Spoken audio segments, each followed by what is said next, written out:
नमस्ते छात्रों, आज की इस ऑनलाइन कक्षा में आप सबका स्वागत है।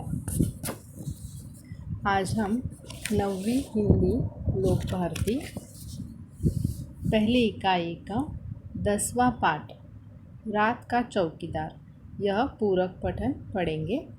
इसके रचनाकार हैं, लेखक है सुरेश कुशवाहा, तन्मय जी। तो चलिए सबसे पहले हम लेखक परिचय करा लेते हैं। सुरेश कुशवाहा जी का जन्म 1 जनवरी 1950 ईस्वी में हुआ, खैरगौन मध्य प्रदेश में। तन्मय जी कवि तथा लेखक के रूप में प्रसिद्ध हैं। उनकी रचनाएं विभिन्न पत्र पत्रिकाओं में छपती रहती है। इनकी प्रमुख कृतियां हैं अक्षरदीप, जलाए, यह बाल कविता संग्रह है। छोटू का दर्द, यह कहानी उन्होंने लिखी हुई है। और शेष कुशल है, यह काव्य संग्रह इन्होंने संग्रहित किया गया है। रात का चौकीदार, इस गद्य संबंधी थोड़ी सी जानकारी हम यहाँ लेते हैं। यह एक लघु कथा है।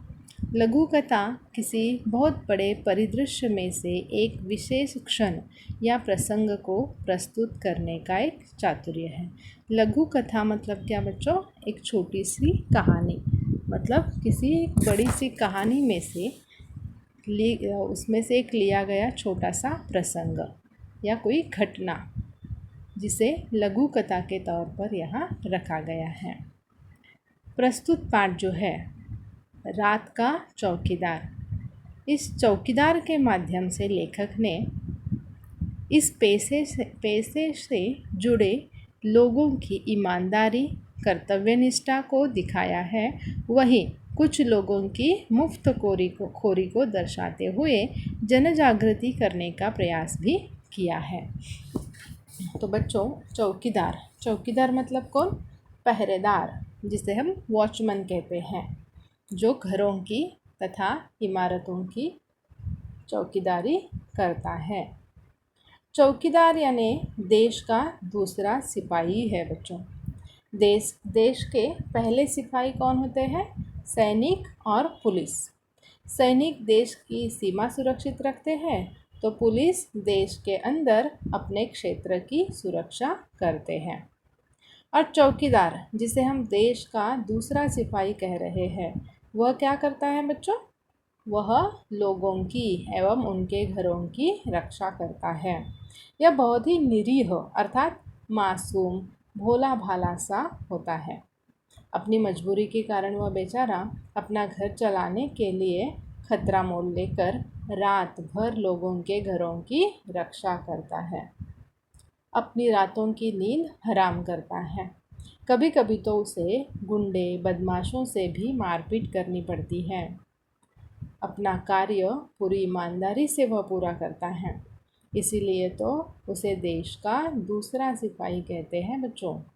लेकिन ऐसे कर्तव्यनिष्ठ चौकीदार को लोग झिड़कारते हैं, फटकारते हैं, उसका आर्थिक शोषण करते हैं, उसका मेहनताना अर्थात उसकी सैलरी, जो भी पैसे उसके काम के जो मिलते हैं, वह भी देने से मतलब कचराते हैं और देते नहीं हैं। लेकिन बच्चों, ये बहुत ही गलत है।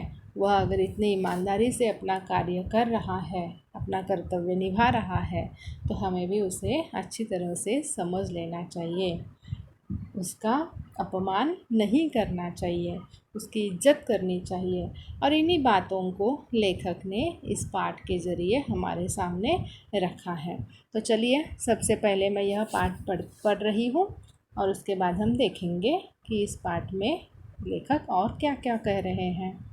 दिसंबर जनवरी की हाड़ कपाती ठंड हो, झमाझम बरसती वर्षा हो, उमस भरी गर्मी की रातें हो, हर मौसम में रात 12 बजे के बाद चौकीदार नाम का यह निरीह प्राणी सड़क पर लाठी ठोकते, सीटी बजाते हमें सचेत करते हुए कॉलोनी में रात भर चक्कर लगाते रोज सुनाई पड़ता है। हर महीने की तरह पहली तारीख को हल्के से गेट बजाकर खड़ा हो जाता है। साहब जी पैसे। कितने पैसे? वह उससे पूछता है।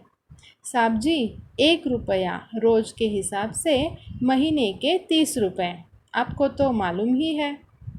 अच्छा, एक बात बताओ बहादुर, महीने में तुम्हें कितने घरों से पैसे मिल जाते हैं? साहब जी यह पक्का नहीं है, कभी 60 घर से, कभी 50 घर से। तीज त्योहार पर बाकी घरों से भी कभी कुछ मिल जाता है। इतने में ठीक ठाक गुजारा हो जाता है हमारा। पर कॉलोनी में तो 100 सवा 100 से भी अधिक घर है, फिर इतने कम क्यों? तो फिर तुम उनके घर के सामने सीटी बजाकर चौकसी रखते हो कि नहीं? उसने पूछा। हाँ साहब जी, चौकसी रखना तो मेरी जिम्मेदारी है। मैं केवल पैसे के लिए ही काम नहीं करता, फिर उनकी चौकसी रखना तो और ज़रूरी हो जाता है। भगवान नहीं करे यदि उनके घर चोरी वोरी की घटना हो जाए तो पुलिस तो फिर भी हमसे ही पूछेगी ना, और वे भी हम पर झूठा आरोप लगा सकते हैं कि पैसे नहीं देते इसलिए चौकीदार ने ही चोरी करवा दी। ऐसा पहले मेरे साथ हो चुका है साहब जी। तो बच्चों यहाँ तक हम देखेंगे।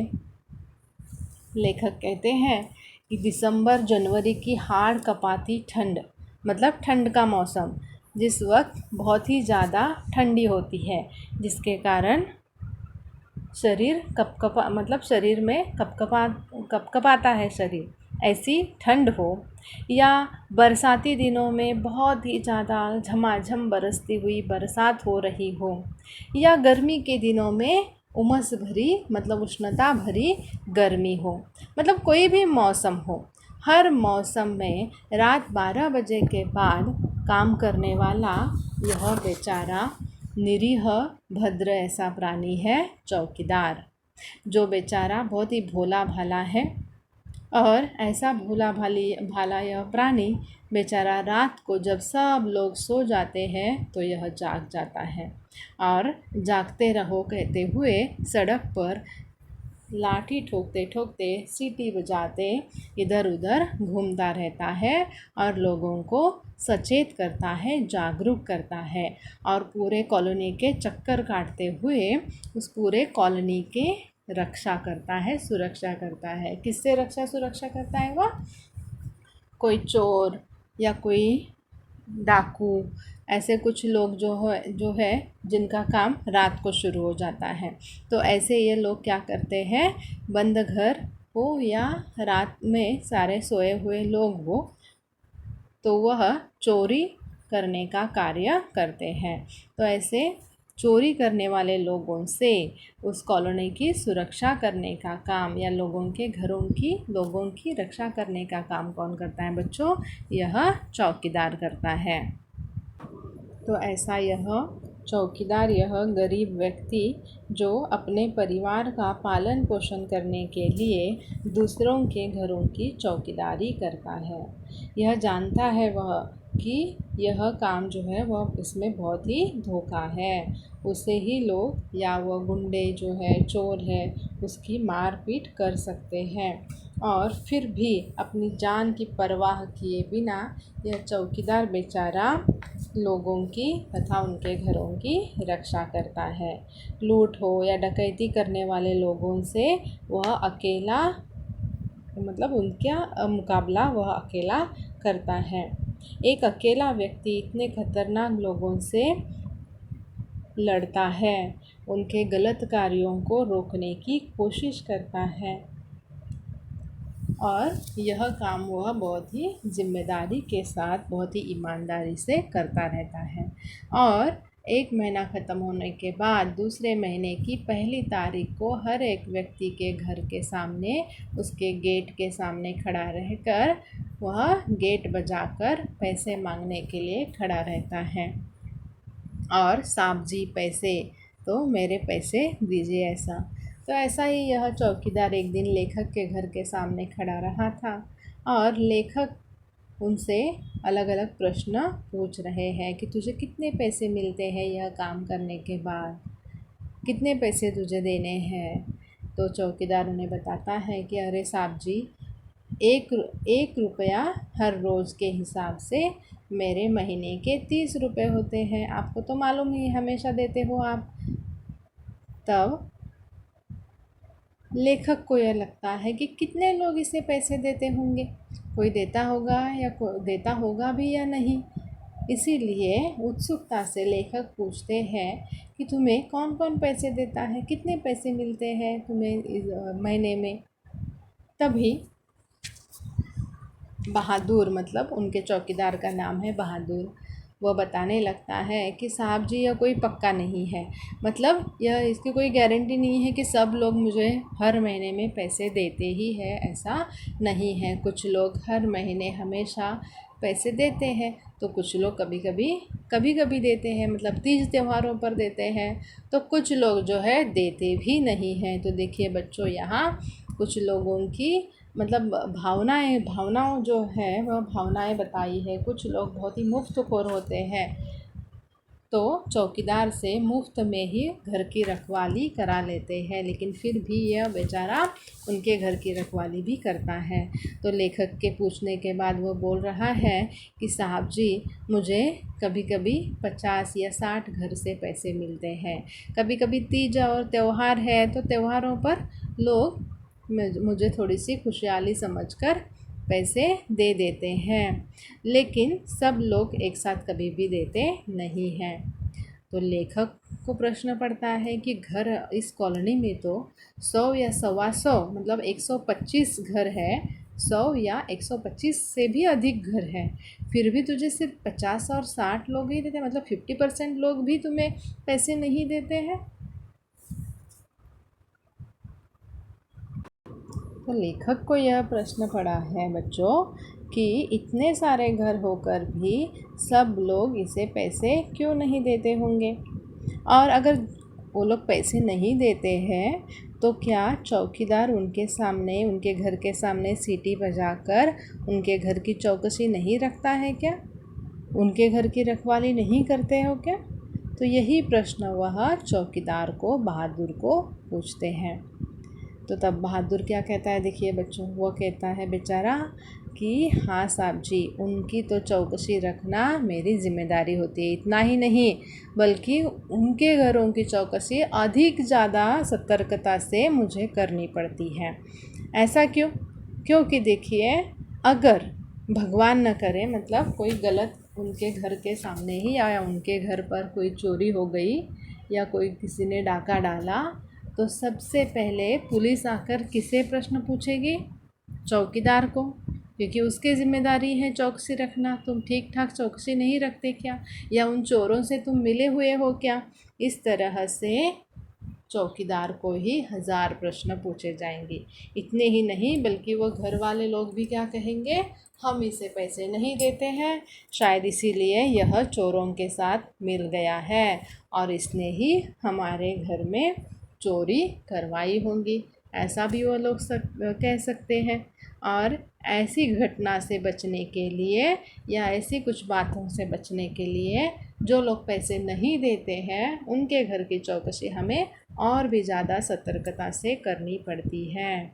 तो इस तरह से वह लेखक को बताता है, क्योंकि ऐसा इसके साथ पहले एक बार भी हुआ था। मतलब ये तो बहादुर जो है बहुत ही ईमानदारी से कार्य करता है, लेकिन फिर भी अगर किसी के घर में चोरी हो जाती है तो सबसे पहले किस पर आशंका उठती है? चौकीदार पर। तो आगे हम देखेंगे। अच्छा ये बताओ, रात में अकेले घूमते तुम्हें डर नहीं लगता? डर क्यों नहीं लगता साहब जी? दुनिया में जितने जिंदा जीव है सबको किसी न किसी से डर लगता है। बड़े आदमी को डर लगता है तो फिर हम तो बहुत छोटे आदमी हैं। कई बार नशे पत्ते वाले और गुंडे बदमाशों से मारपीट हो जाती है। शरीफ दिखने वाले लोगों से झिड़कियाँ और दुत्कार और धौंस मिलना तो रोज़ की बात है। तो इस बात पर मतलब लेखक उसे पूछ रहे हैं कि तुझे डर नहीं लगता? अकेला तो इतना रात भर घूमता रहता है, डर नहीं लगता तुम्हें? तो चौकीदार बोलता है बहादुर कि डर क्यों नहीं लगता साहब, जो भी जिंदा सजीव है, जीव है, उसे सबको किसी न किसी का डर तो लगता ही है। मुझे भी डर लगता है, मैं भी आदमी हूँ, मुझे भी डर लगता है।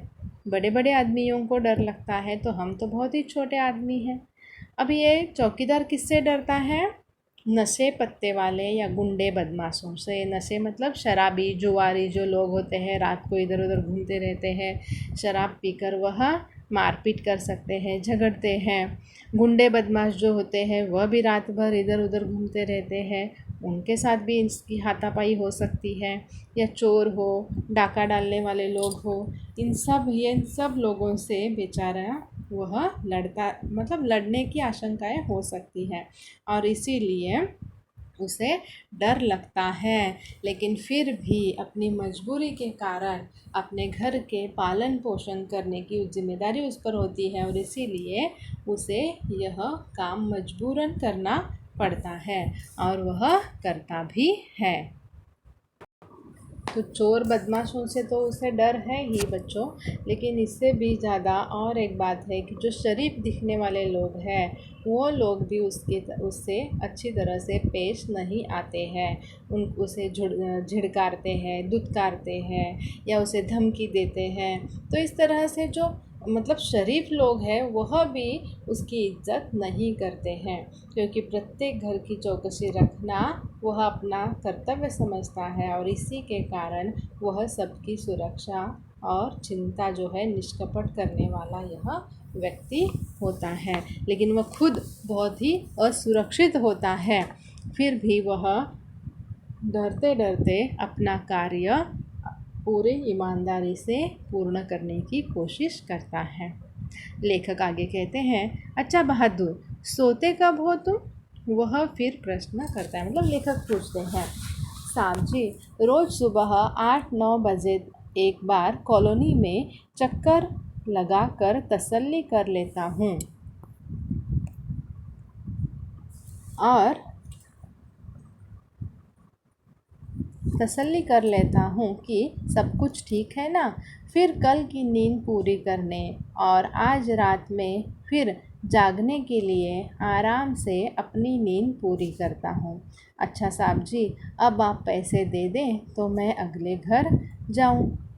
तो लेखक ने बहादुर को प्रश्न पूछा है कि तू रात भर तो चौकसी करता रहता है, तो तू सोता कब है?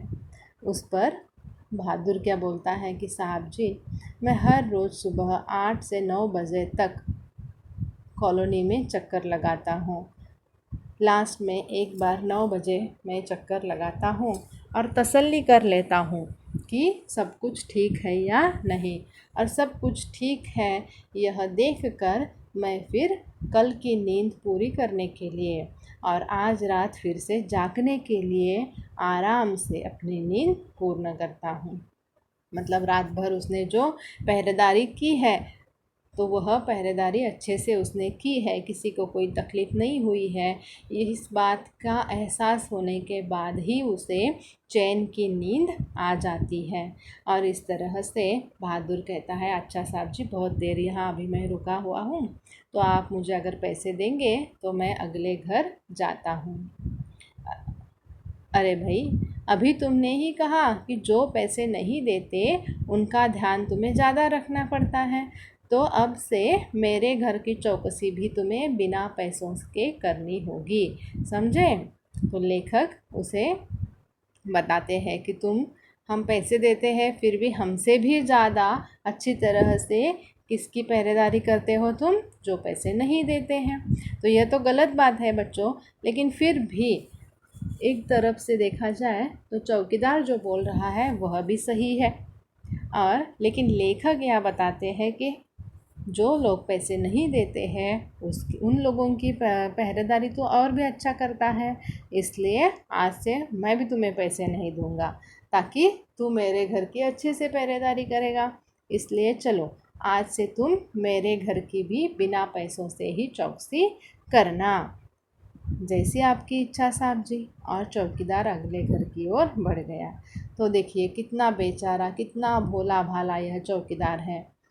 लेखक उसे पैसे न देने के बारे में बोल रहे हैं, फिर भी वह उनसे कोई भी मतलब झगड़ा नहीं कर रहा है, या अपना मेहनताना भी वह पूरी मतलब पूरा मांग नहीं रहा है।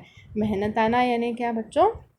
उसने जो कार्य किया है उस कार्य का मोल, उसका वेतन जो है, उसका ही वह पैसा है, उसके मतलब उसका अधिकार है उन पैसों पर। फिर भी वह बेचारा अगर नहीं दे रहे हैं तो कुछ भी न कहते हुए वहाँ से निकल जाता है। अच्छा सब्जी करके वहाँ से वह अगले घर की तरफ निकल जाता है। मैं सोचता हूँ कि बिना किसी ऊपरी दबाव नियंत्रण के एकाकी रूप से इतनी जिम्मेदारी से अपना कर्तव्य निभाने वाला, हमारी सुरक्षा की चिंता करने वाला, निष्कपट भाव से काम करने वाला यह रात का रखवाला स्वयं कितना असुरक्षित और अकेला है। तो वह जाने के बाद लेखक सोच रहे हैं बच्चों कि यह जो चौकीदार है उस पर किसी का दबाव नहीं है, किसी ने नियंत्रण उस पर रखा नहीं है, फिर भी यह बेचारा अपने आप ईमानदारी से अपना कार्य, अपना कर्तव्य, अपनी जिम्मेदारी निभा रहा है। और लेखक की तथा लेखक के आसपास पड़ोस के घरों की, मतलब लेखक जिस कॉलोनी में रहते हैं उस सारे कॉलोनी की वह सुरक्षा कर रहा है। और उसे कितना चिंता है, निष्कपट भाव से वह सुरक्षा कर रहे हैं, कोई भी कपटी भावना उसके मन में नहीं है। जो पैसे देते हैं उनके घरों की भी पहरेदारी करता है, और जो लोग पैसे नहीं देते हैं उन लोगों के भी घर की पहरेदारी वह कर रहा है। मतलब कोई भी कपट उसके मन में नहीं है। बहुत ही पवित्र, ऐसे मन, साफ मन वाला यह व्यक्ति है। यह रात का रखवाला स्वयं कितना असुरक्षित है, कितना अकेला है बेचारा, क्योंकि रात भर उसे साथ देने वाला कोई नहीं है, वह अकेला बेचारा घूमता रहता है। और कोई भी अगर अप्रिय घटना घटित हो, मतलब कोई चोर आए, कोई डाका डाले, कोई ऐसे जो लोग आते हैं, चोर हो या बदमाश हो, गुंडे हो, इन लोगों से वह अकेला जाकर निपटता है। तो इस तरह से वह बहुत ही असुरक्षित है, अकेला है। मैं रात भर ऊहा-पोह में रहा, ठीक से नींद भी नहीं आई। सवेरे उठने तक मैं निर्णय ले चुका था। मैंने चौकीदार को बुलाया, उससे कहा, मेरे घर की चौकसी करने का तुम्हें पूरा मेहनताना मिलेगा। चौकीदार ने सलाम किया और चला गया। मैंने चैन की सांस ली और उसके प्रति श्रद्धा बढ़ गई। तो देखिए बच्चों, लेखक रात भर सो नहीं पाए। वह यही सोच रहे थे, मतलब उधेड़-बुन में, ऊहा-पोह मतलब उधेड़-बुन में थे। वह सोच रहे थे कि मैंने जो किया है वह सही किया है क्या? उसके पैसे जो मैंने नहीं दिए वह सही है या गलत है? और इसी सोच में लेखक को ठीक से नींद भी नहीं आई। सवेरे उठने तक उन्होंने सोचा, मतलब सोचा नहीं बल्कि ठान ही लिया हुआ था, निर्णय ही लिया था कि मैं कभी भी चौकीदार के पैसे या उसका जो मेहनताना है, उसकी मेहनत की कमाई जो है वह कभी भी उससे छीनूंगा नहीं। मैं हमेशा हर महीने उसे पैसे दिया करूँगा। और इस तरह से उन्होंने चौकीदार को बुलाया और उसे कहा कि आज से कभी भी मैं तुम्हारे पैसे मतलब नहीं दूंगा, ऐसा कभी भी होगा नहीं। मैं हमेशा तुम्हारे पैसे, तुम्हारा मेहनताना तुझे मिलेगा।